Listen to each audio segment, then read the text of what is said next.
Assalamu alaikum YouTube көрүүчүлөр, жылкы сүйүүчүлөр, туугандар сатууда көрүп турганыңардай кара кашка кулун чыгат туугандар, бою бийик, породасы, маалыматы жакшы жылкы экен туугандар.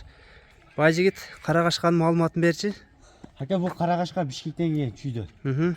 Келгенде бир айдан өттү. Бунун атасы англичан. Атасы англичанбы? Энеси кандай? Энеси өзүнүн чүйдүкү.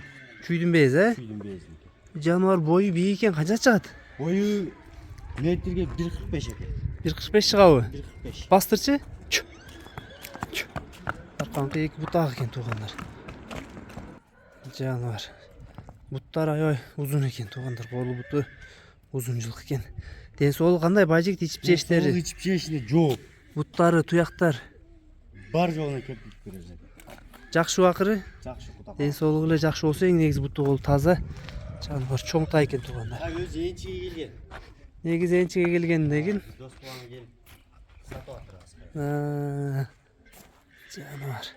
Кара кашка истегендер болсо азыр баазын сурап берели. Байжигит баазын айтып койчу, канча баазы? Базы 110 миң.